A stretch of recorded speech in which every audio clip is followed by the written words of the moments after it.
Hello there. Welcome back to the 10 economics.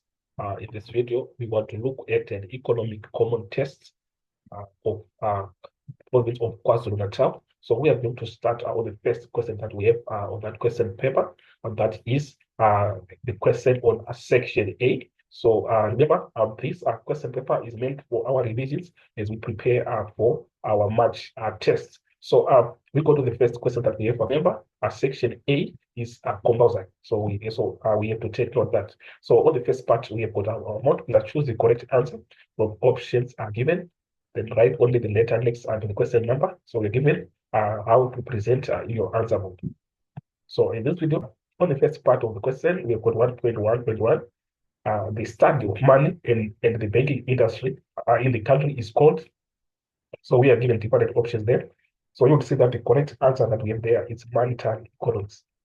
So this kind of industry in the country. So monetary economics also, we can also try to also define it from a dimension whereby we are saying monetary economics is the branch of economics that studies different theories of money. So it also studies different theories of money, and also it also provides a framework for analyzing money and considers also its functions. That is, it also considers the functions of money.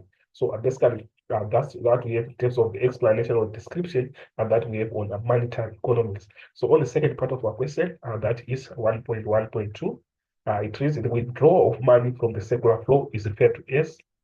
We know that withdrawal of money is described as leakages under the circular flow, and we know that when now they are in additions, we call it injection. So this is what we have. So the correct response that we have there, in relation to withdrawal, we have got leakages. That is our response A. 3, it reads goods that are not scarce and they have no price are called dash goods. We have got different responses, whereby A, we have got capital goods, B, we have got free goods, C, we have got intermediate goods, D, we have got economic goods. So according to responses given, you would see that the correct response that we have is free goods.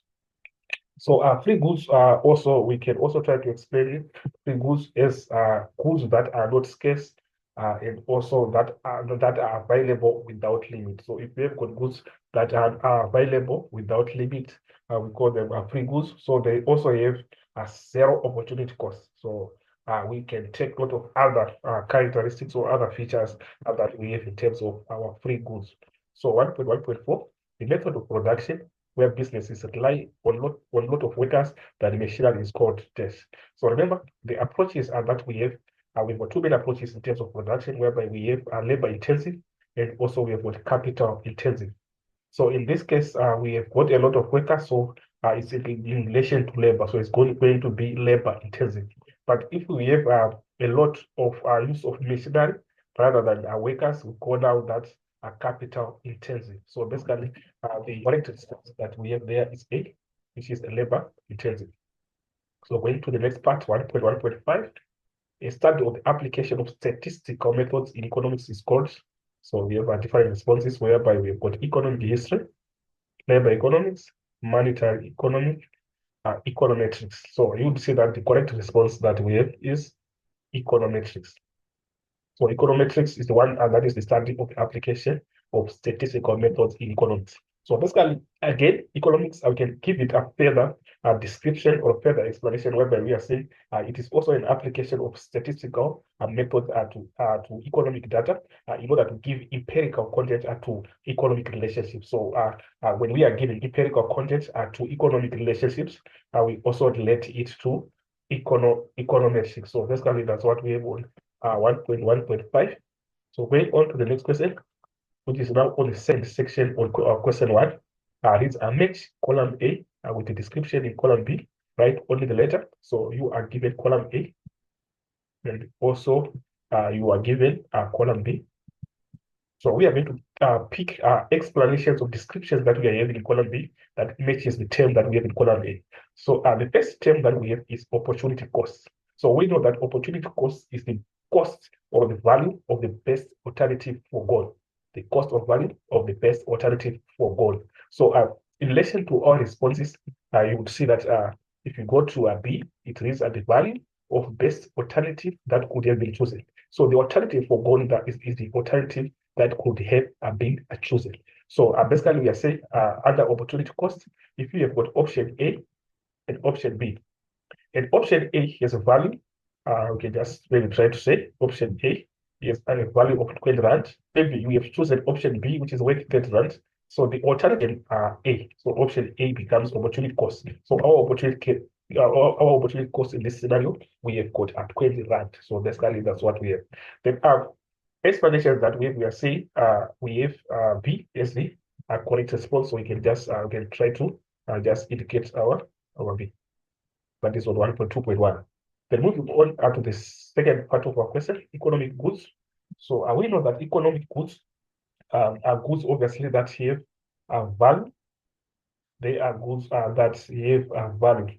So according to our responses that we have, you can also try to make a description that we have that is in relation to economic goods. So if you go to E, we say goods and services are that participants are prepared to pay at the price.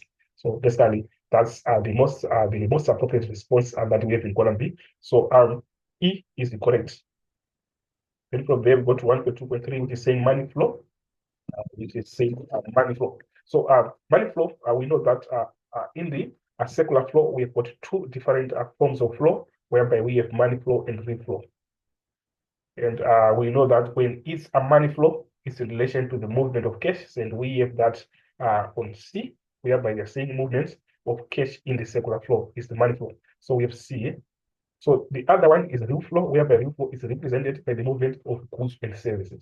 So this is what we have. Length, we know that length is the space that we have between the peak and the peak, or it might be between the trough and trough. So according to responses that we have A, the indicator that is measured from peak to peak. So we have A being our correct response. We would want to 1.2.5 is say a relative scarcity. Relative scarcity, we try to see again options that we have. So if you go to G, say occurs when goods and services are available, but we do not have a response. The imports, we know that imports, that's when participants in the local economy are buying from outside the country. That's what we call imports. So basically, that's the simple explanation that we can give in terms of imports. So explanations in column B, we can go to our D. These are goods that are bought from other countries. So we have D as the correct response. So basically, this is what we have on 1.2. So we can now move to 1.3 and try to see what we have. And 1.3 is give one term for each of the following descriptions. Right, only the term next to the question number, that is 1.3.1 to 1.3.4 in the answer box. So we start with 1.3.1, whereby it reads goods and services individuals can do without. And we know that these are wants. Obviously, those are that individuals cannot do without, they become needs. So here we say wants. So we have wants as the correct response. Then 1.3.2 is the owners of the factors of production. And we know that these are households. Households are the market value of goods and services produced within the country. So these are goods and services that are produced within the geographical boundaries of the local economy. We call that the gross domestic product. So obviously, the value of those goods and services referred to as the gross domestic product. So basically, this is the GDP, which is expanded as gross domestic product. So we can just gross domestic product. Then we go to 1.3.4. The indicators that change after the business cycles is changed. So these are lagging indicators. But if you look at those that change before the business cycles, I would call them leading indicators. So in this case, we have got lagging indicator. So we can just put the full explanation whereby we are saying lagging. So basically, this is what we have on our section A. And we can just take note that our section A consists of 20 marks. So very important. So we can now try to move on to the second question in this question paper. Obviously, this is going to be our section B. So moving on to our section B. Our section B reads answer in one question in this section. So obviously, in our section B, we've got question 2 and question 3. So you are going to choose only one question from that section. So on our question 2, first part reads answer the following questions. That is 2.1.1 reads name two factors of production. Our question is for 2 marks. So obviously, we just need to state the two factors of production, and from there we can be able to get our 2 marks. But we know that we have got 4 factors of production, whereby we have land, which is represented by the natural resources. We also have our labor, our capital, and also entrepreneurship to make them 4. So from that, you can be able to name 2. So going to our answer section, you would see that we have stated we have got natural resources representing our land. We have also labor, and finally we can also include that. But we move on to the next question. Why economics is regarded as a social science? Why economics is regarded as a social science? And we know that social science is just a branch of science which looks at the study of societies. So it looks at the study of societies and understanding how people behave and interact. So that's social science. So the question is saying why economics is regarded as a social science. So obviously, we try to relate economics to our social science. So we have got our response that we have here. It's because it is regarded as a social science because it studies social science. We said it studies the behavior of societies and also understanding how people behave and interact. So in that case now, we also have economics also in relation to that. So basically that's what we have. So this is our response. Then moving on to study the X2 points, 2.2, and it reads that the increasing dependence on grants can be partially attributed to the change of power in 1994, and the fact that many South Africans would necessarily have been given access to grants under apartheid government. In fact, all citizens should be given social grants under democratic government. So this is adapted from their business tech, January 2021. So first question is saying name the type of economic statement depicted above. So remember the types of economic statements that we have got the normative statement, and also we have got the positive statement. But we know that positive statement reflects positive statements they reflect facts, and we know that normative they are based on value judgment. So it's based on value judgment. So it basically shows the opinion of the speaker. That is the normative. So according to our extract that we are given, we can try to see that it's a normative statement. So where are we picking that? We can try to read it and try to see where exactly are we picking the element of being a normative statement. So here it means that the increasing dependence on grants can be partially attributed to the change of power in 1994, and the fact that many South Africans would necessarily have been given access to grants under apartheid government.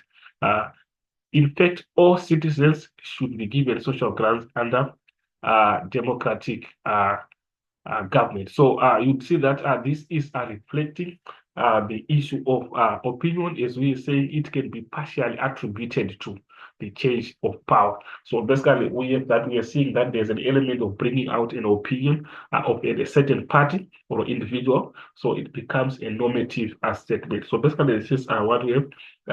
2.2.1. The 2.2.2, we are saying mention one example of social grants. I mentioned one example of social grants. We know that we have got examples of social grants that we can include there. We have got the issue of pension. A pension also can be a social grant. So we have those grants are mentioned again in our other section, whereby we are talking about child support grants, and also we've got disability grants, and also we can also include pensions as a part of grants. So basically, this is what we have on 2.2.2. Then moving on to the next part is saying briefly describe the term economic efficiency. So basically, economic efficiency, this is when resources are allocated to their most valuable uses, and waste is eliminated or minimized. So basically, whenever we have got efficiency, we have the element of minimization of waste or costs. So when it becomes economic now, economic efficiency is now based on resources being allocated to their most valuable uses. So in the process, there is elimination of waste that is taking place. So let's see, according to the explanations that we have according to this video.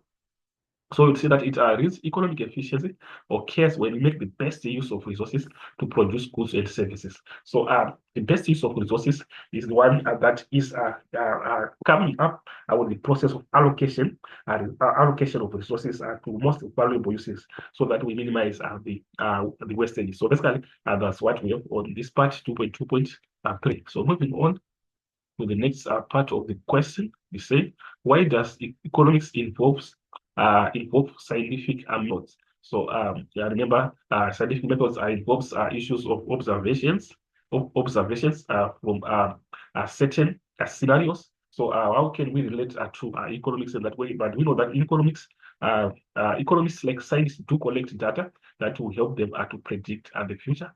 This is the first point. But in terms rather than theory, obviously.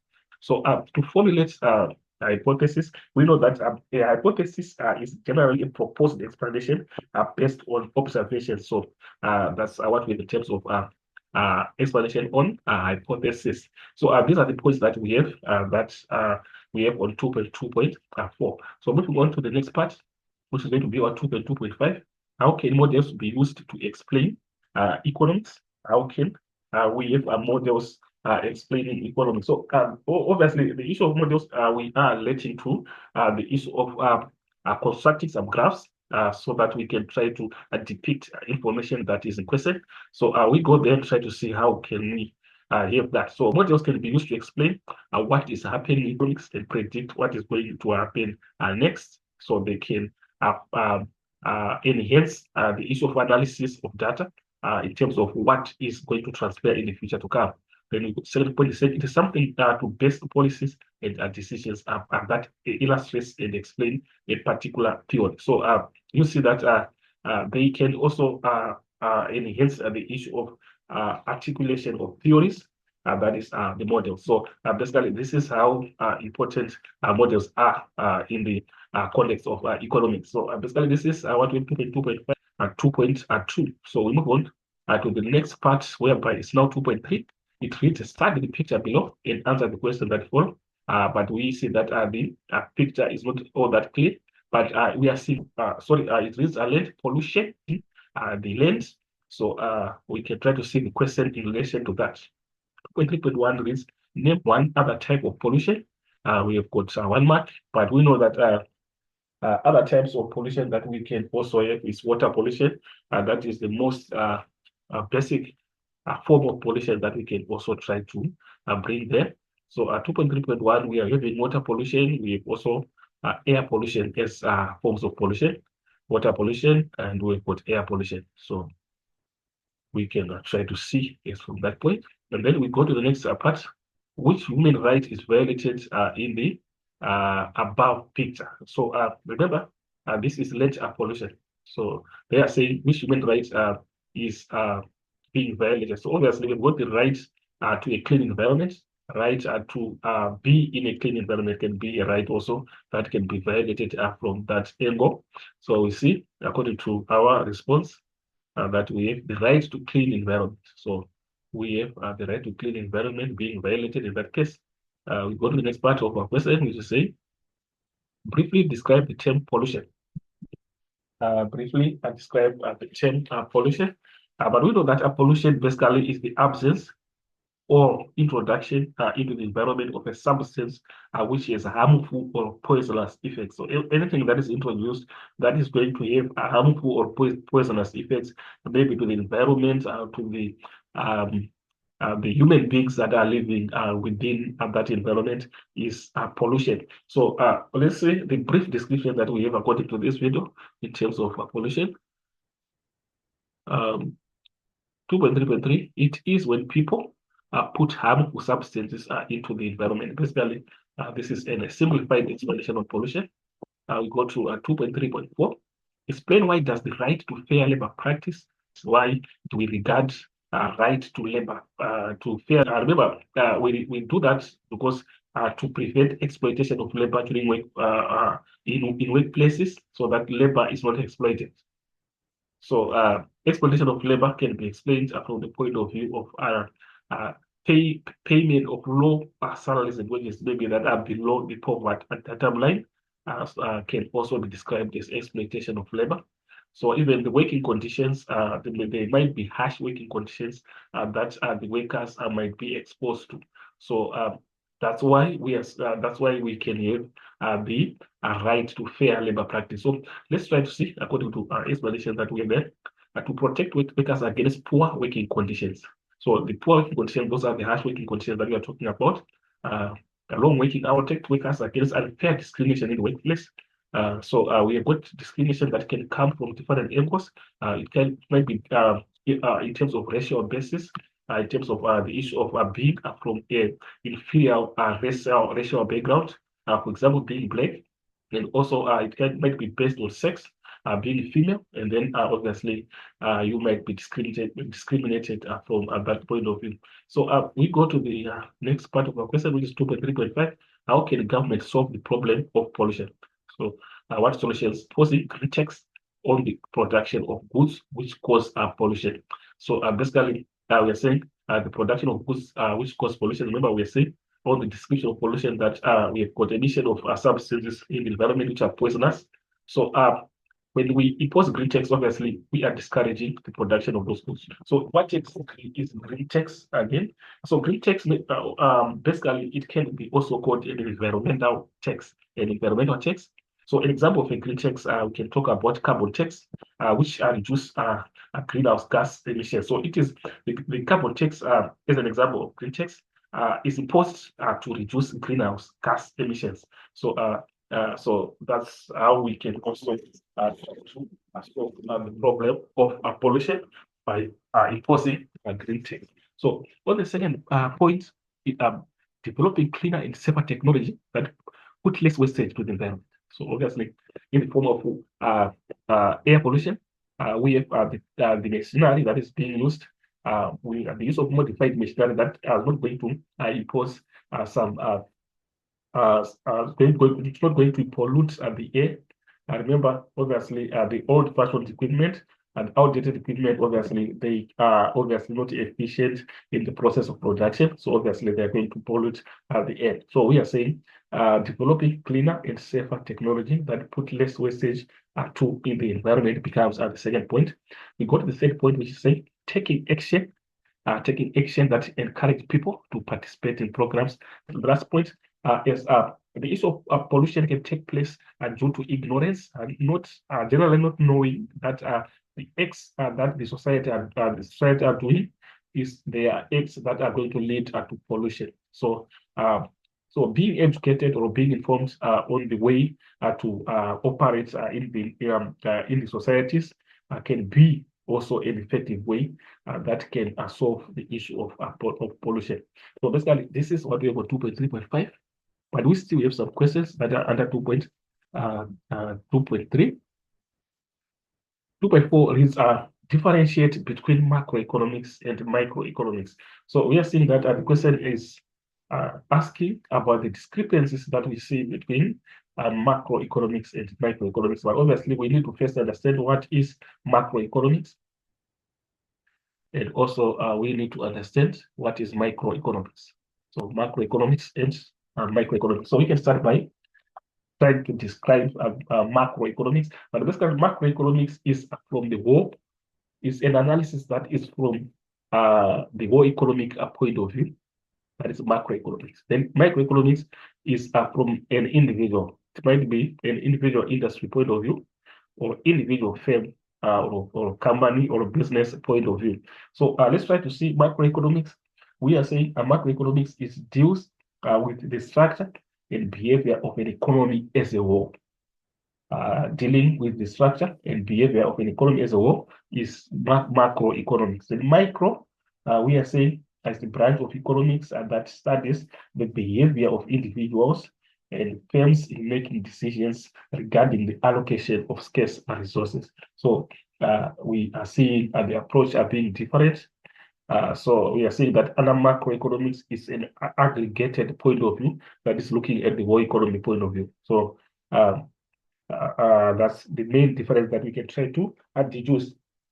But we have got a table that we have as we tabulated the difference between macroeconomics and microeconomics. So going there, you would see that we have the here, whereby we are saying under macroeconomics, like we had explained, then microeconomics, we are saying, deals with a small section of the economy. As we're talking about the industry point of view, it's a section. And from the business point of view, it's also a section. Then go to the second difference. It is the study in microeconomics, individuals, consumers, and businesses make small-scale decisions. So this becomes the second difference. Third difference, the focus is on economics. We're saying the focus is on individual consumer behavior and how to increase profits. So basically, those are the differences that we have between macroeconomics and microeconomics. So then we go to the last part of our question 2.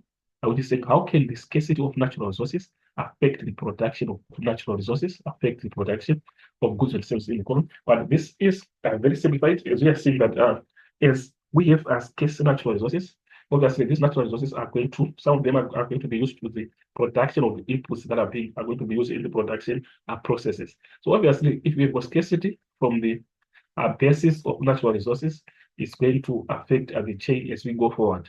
We are going to have less goods and services are being produced in the economy. That's a clear analysis that we can make there. So according to our points that we have, the first one is say, if natural resources are scarce, less goods and services will be produced, which is very clear. The second point, people may not be able to satisfy their needs and wants. Remember, scarcity is a very, very influential, it's a very, very influential drive to lead to unsatisfaction of needs.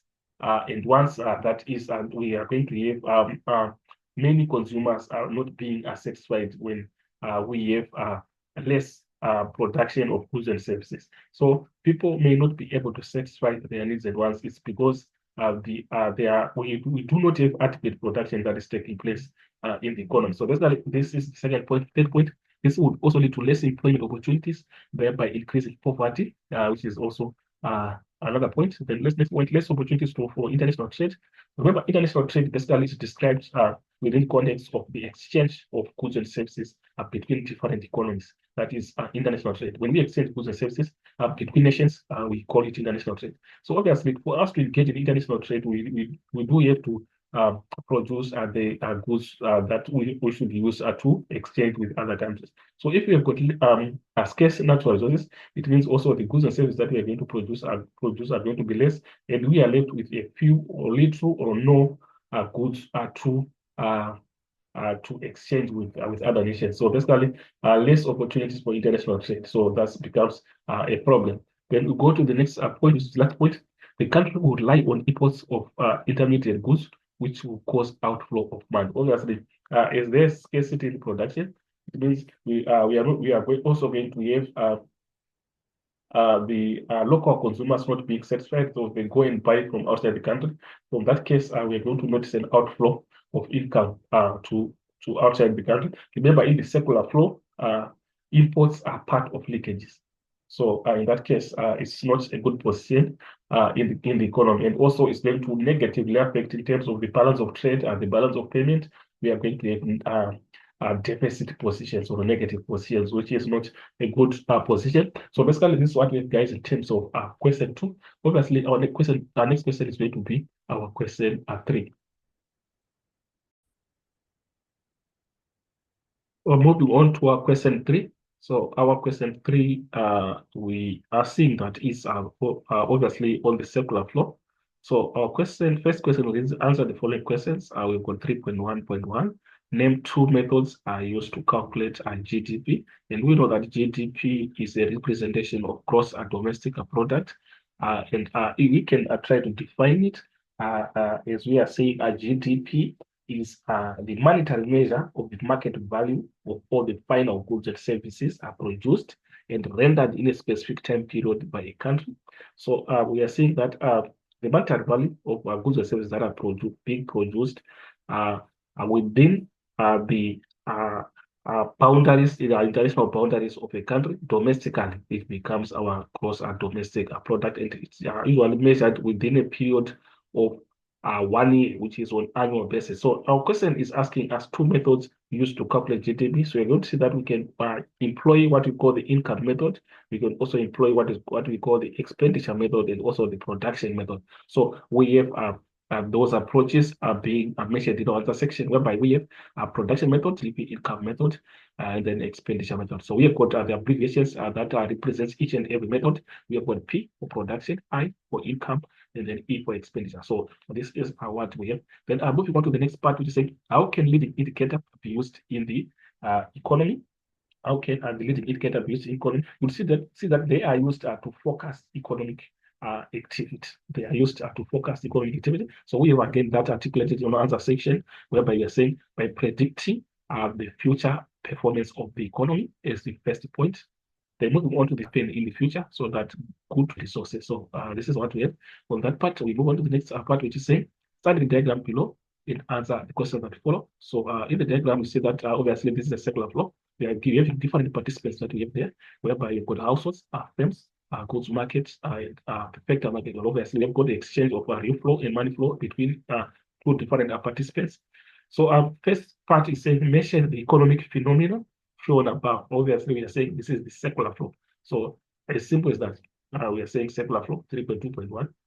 Then moving on to the next part is saying what type of the economy is shown above. So we have this. So remember, types of economy that we can have is we can have a closed economy or we can have an open economy. So an open economy is the one that engages in international trade, or that engages in the exchange of goods and services with other nations. So obviously there should be a foreign sector for us to describe it as an open economy. So in this case, we do not have a foreign sector that is there as a participant. We don't have a foreign sector. So in that case, we call it a closed economy. So basically, we are saying this is a closed economy. So we go to the next part. We say briefly describe the concept of product market. Obviously, product market, that's a market where goods and services are sold. Basically, that 3.2.3. We are saying product market is the market where goods and services are sold. So this is what we have. We'll go to the next part. Why are households regarded as a major participant? They are regarded as a major participant because they are the basis for economic activities. They are the basis for economic activities. We have that again explained on the other section, whereby saying households are major participants because they are the basis for all economic activities. Second point, households are directly and indirectly involved in all sectors of the economy. So that's why we are saying they are the major participants. So we go to the next part, 3.2.5. How can the government intervene to help the economy during COVID-19 pandemic? So how we can come up with the interventions of the government is to try to bring the scenario that we had under the COVID-19 pandemic. That is back then during the years of 2020, 2021, that's when the COVID-19 pandemic was at its peak. So what was transpiring during that period is that there was low economic activity. There were lockdowns. People were staying in homes, so no business was taking place. So obviously, businesses were going to make losses, low income, low revenue. So in that case, the government can intervene to resuscitate or to assist in those situations, whereby they can expand their government expenditure basis, whereby they are assisting those firms through assistance in the form of subsidies Remember, subsidies, these are amounts that are given or payments that are given to those firms that are struggling in the operations in industries. And in that case, we can say it's an intervention way that is being taken by the government. So we have also those points in our other section, but you see that our question has got 4 marks. Obviously, it requires at least 2 points. So we go there. We see that the first point is saying by subsidizing small and medium firms, but suffer losses during the lockdown.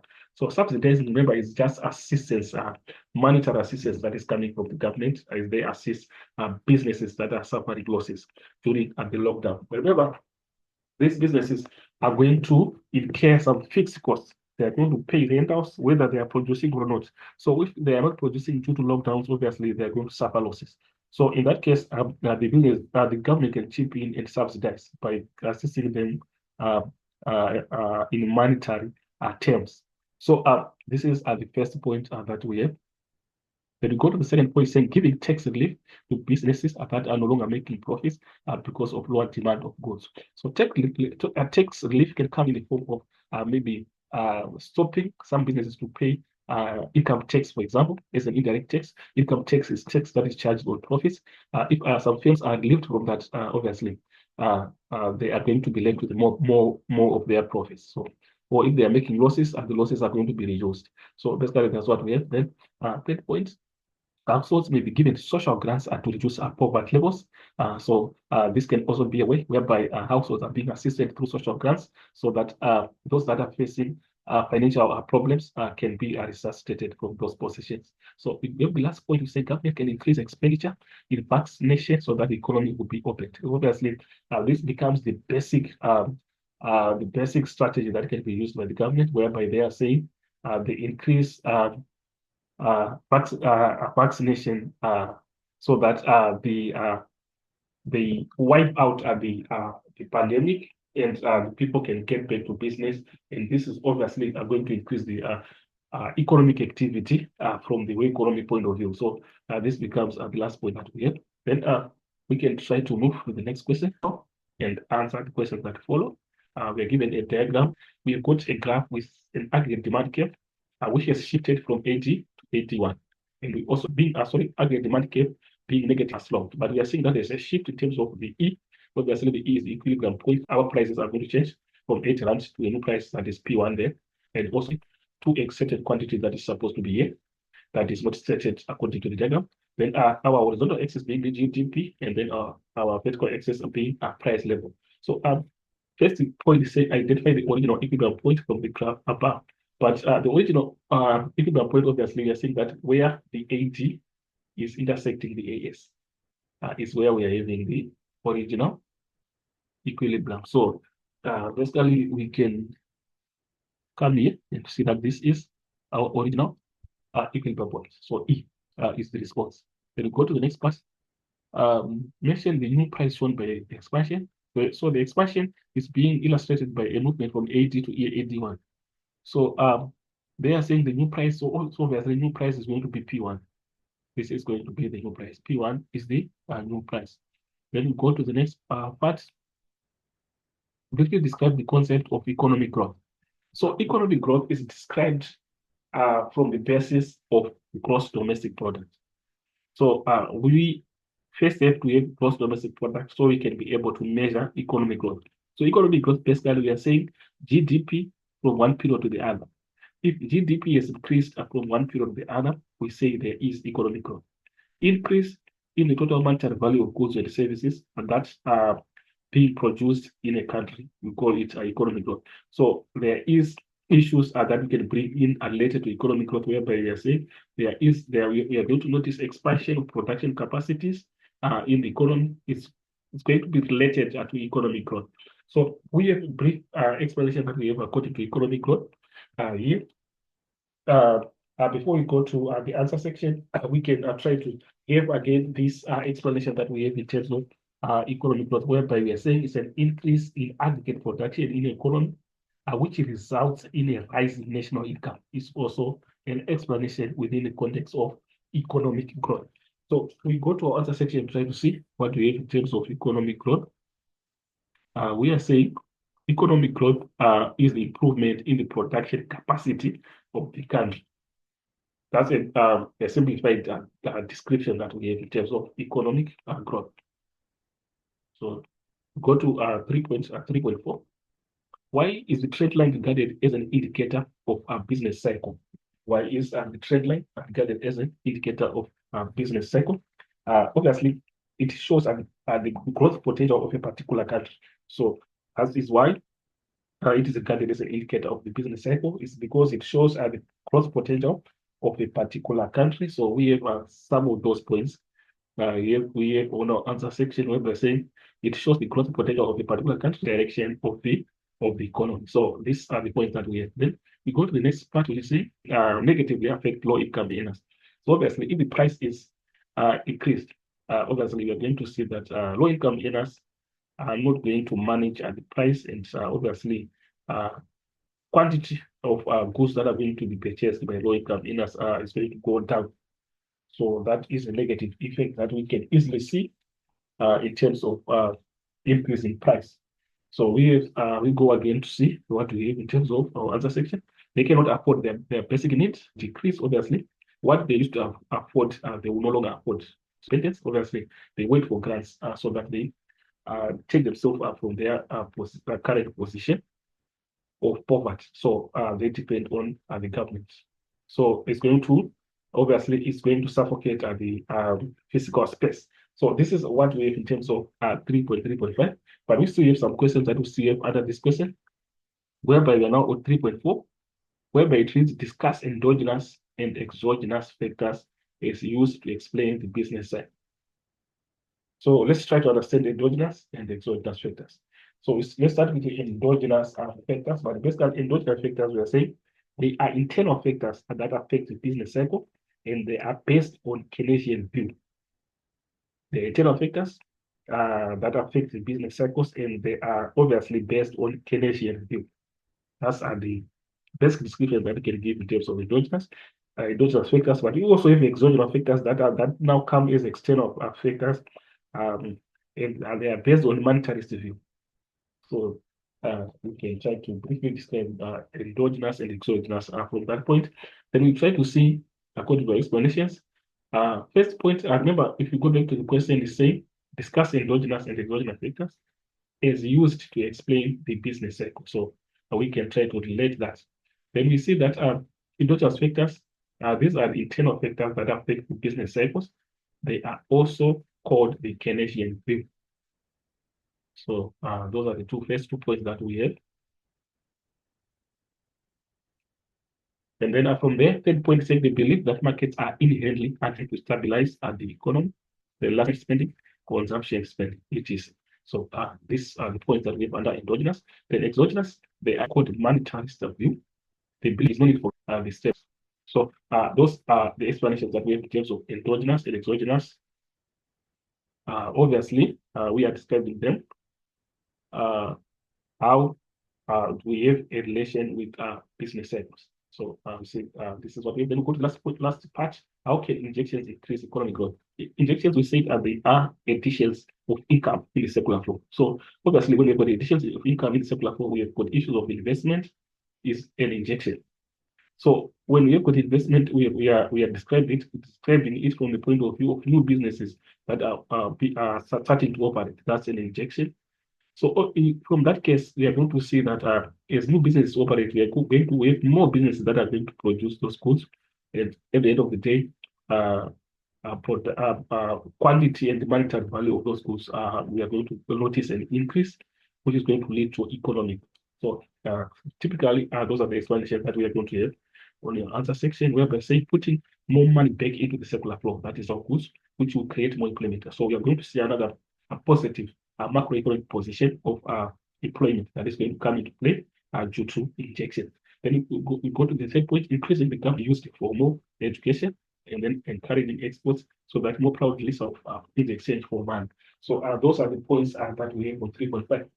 So from there, obviously, we still have question 4 and 5 that are on the essay part, which we are going to look at question 4 in the next part.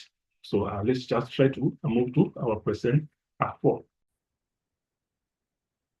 So moving on to our question 4, and that is our essay question. We are seeing that our essay question, or the first part is saying, discuss consumption and production as an economic process. So obviously, we are going to try to look at consumption and then look at production and relate to as an economic process. But we are seeing that we also have the second point, which is how can the market through exchange promote a consumption. So this is going to be our additional part. So we can just indicate that this is our additional part. So remember, you say you're going to start with your introduction. From introduction, go to your main body, and then you're going to finish with your conclusion. So within the context of this video, we are only going to look at the main body. But in the introduction, we know that we can try to describe any economic term that we see in the question. In this case, we have consumption, we have production, which we can define in the introduction. So nothing much in the introduction, but only descriptions in terms of the economic term or terms that you identify in the question. So moving to our main body, we can start by understanding our consumption. But basically, when you look at consumption, is the action of using up a resource, or we can try to describe it from a dictionary a definition whereby we say it's an act of eating and drinking something. But we know that the description of consumption goes on and also describe the issue of using up the issue of using up a good.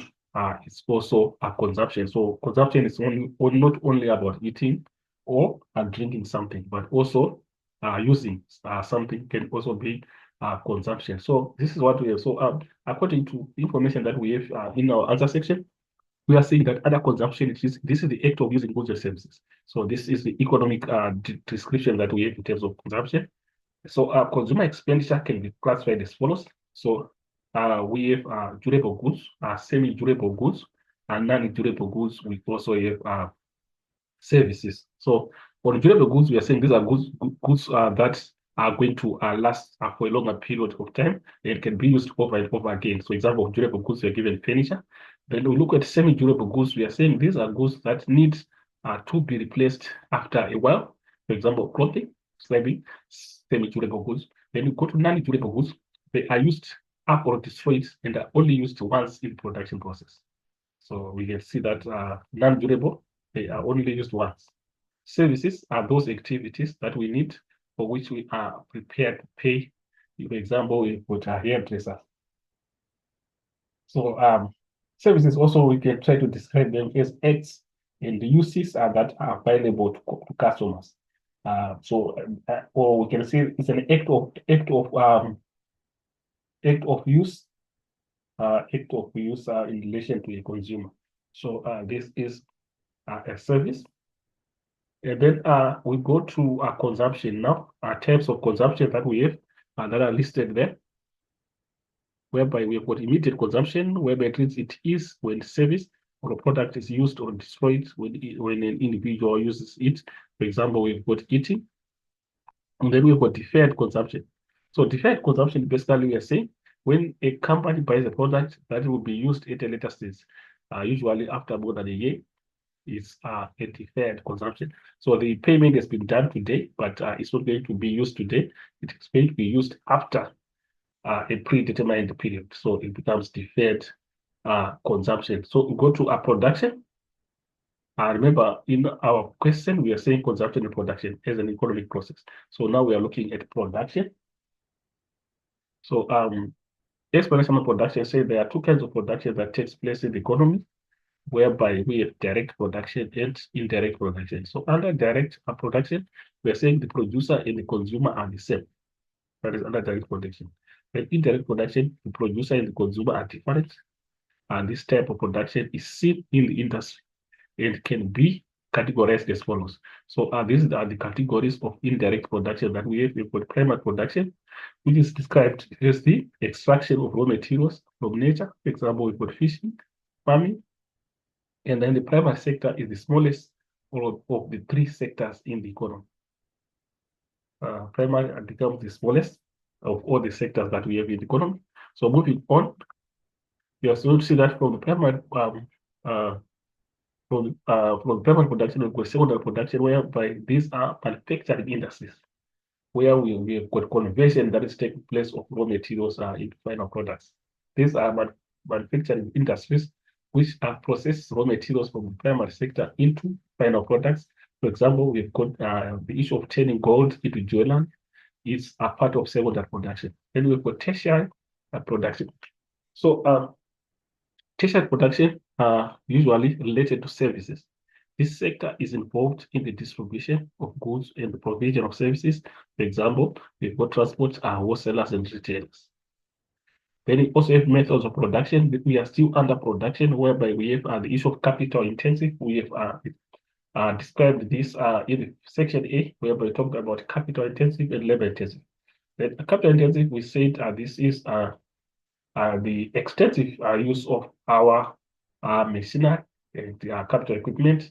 So you're saying capital intensive takes place when businesses use more machinery, equipment, and tools more than workers. Then we look at labor intensive, whereby you're saying labor intensive takes place when businesses rely a lot on workers than machinery. So description on labor intensive, whereby you're saying we use more of workers, that is labor. Then on the additional part now, we try to go back to see our questioning on our additional part, whereby it reads how can the market through exchange promote consumption? How can the market through exchange promote consumption? So we have our response.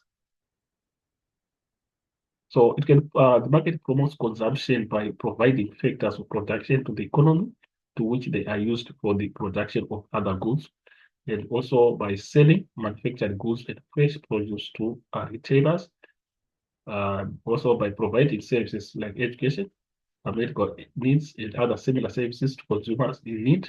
And the next point, trading local and foreign goods in international markets, which gives the consumers a wider choice and quality products. The next point, selling finished goods and services to the customers. For example, we have got Pick and Pay, we've got Spar, etc. So this becomes the last part, is our original part. So remember, after that, we have to come up with your conclusion, whereby you can try to include your value judgment according to your analysis in the main body. So basically, this is what we have, guys, on our question 4. That is our essay question. So obviously, we are left with a last question of the video, which is on question 5, and it's also an essay question. We're moving on to our question 5. So remember, on our essay section, we are going to have 2 questions. That is our question 4 and our question 5. And you are supposed to choose one question from that section. So we have looked at question 4, that is all the essay section, and also have question 5 on the essay section. So you're supposed to choose one from there. So on our question 5, it reads with the aid of a diagram and discuss the 4 phases of the business cycles as the first part, and the second part, which is going to be our additional part. It reads how can economic indicators be used for prediction of the business cycles. So likewise, we are going to look at the main body of this essay, whereby we are going to start by presenting the diagram of our business cycles. So we can start by trying to identify which are the 4 phases of the business cycles that we are talking about. Remember, we have got the recession as the first phase. We have got the depression as we are just almost reaching our trough. Then from there, we have got the recovery phase, and finally, we are going to have the prosperity phase. So basically, those are the 4 phases that we have within the context of our business cycles. So our question leads us to present a diagram, and then we have explanations that are emanating from that diagram. Is it say with the aid of a diagram? Discuss the 4 phases of the economic cycle. So we have a presentation of the diagram of the business cycles that we have here, whereby we can try to zoom it out so that we can try to see. So this is what we have. So from our diagram, we are seeing that we've got our vertical axis, our horizontal axis, whereby and then vertical axis, we've got the index of economic activities. And we can try to see our axis. And then we are seeing that it is starting from A, and it goes to prosperity, and then it reaches the peak, which is the highest point down. to depression. So we have a complete cycle that is from A to D, describes a complete cycle, or we can call it the length. Then we have obviously a big expansion, and this one being the contraction, as we are seeing a reduction. And all what we have is we are having an upslope, obviously, is going to indicate an increase in economic activity. But when we're having a downslope, it's representing a reduction in economic activity. So basically, this is what we have. So from there, it starts again the cycle, whereby it starts with recovery, goes to prosperity, reaches the peak again, goes down again to recession, goes to depression again. It comes back to the trough again, like we have a dip. So basically, this is what we have. So according to our question now, let's try to go back to our question. So our question is saying, with the end of the diagram, discuss the 4 phases of the business cycle. So remember, it's saying describe the 4 phases. So you are going to describe the phases, not the points. Peak is a point, trough is a point. So it's not going to be part of our discussion. Part of our discussion, we're only going to concentrate on phases, whereby we have recovery, prosperity, and then we go to recession, then we finish with the depression. But obviously, according to this video, we are going to start with a recession.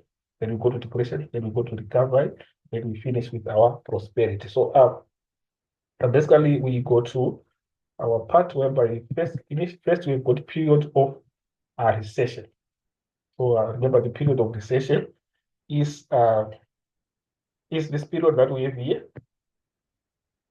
We can try to see that this is a recession that we have here. When it's starting to decline, that's where we've got the recession. So the descriptions that we have in terms of recession, we are saying during a recession, unemployment increases due to the fact that businesses has to lay off workers. That is when it's starting to drop, and there is a decline of economic activity, and the economy slows down. So we have got the economy slowing down, and consumer spending decreases, especially on durable goods. So these are the characteristics that we have describing the period of recession. Then after that, it enters into what we call the depression, period of depression. So during a depression, money is in short supply, leading to a further decline in spending.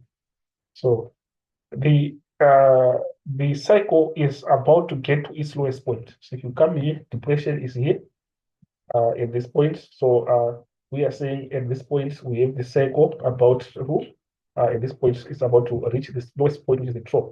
So we are saying within that period, economic activity is at its lowest, and then the trough is reached. There is a competition for jobs, and the cost of production decreases. But during that period of depression, we're going to notice one of the key characteristics that we can try to bring in, which is we are going to notice a reduction in cost of production. Cost of production decreases, as we are seeing from here. We are also going, although we are saying is the point is the phase that we are going to see the lowest economic activity take place. But at the end of it, we are going to notice a reduction in cost of production. So in that sense, it encourages foreign trade and leads to recover. So that's the reason why we are going to see a heavy recovery just after that. And then we go to the period of recovery. During the recovery period, the economy is starting to pick up, and that's when it's starting to gain its pace. So we are saying production increases and more jobs are created. As production increases, obviously, firms are going to widen their profit margins. They reinvest, they expand their production capacities, and then they accommodate more workers. We've got more job creation. And then next point, consumers start buying durable goods again, and businesses' confidence rises, and there is increased spending by firms. So this is describing period of recovery. Then last point, there is increased economic activity, and the country enters into the period of prosperity. So as economic activity increases and increases, it then turns into prosperity. Then prosperity now, descriptions that we have, during period of expansion, there is a great degree of optimism. Employment level rise, salaries and wages rise, and spending increases, then it leads to the peak. The economic activity reaches a peak, that is the highest point. A large amount of money should be in circulation, and this leads to an inflationary situation. So remember, when you've got high economic activity, it's going to lead to high demand of these goods and services. and it's going to obviously lead to a demand pull inflation, increase in prices due to increase in demand that has outpaced increase in supply. So obviously prices will go up.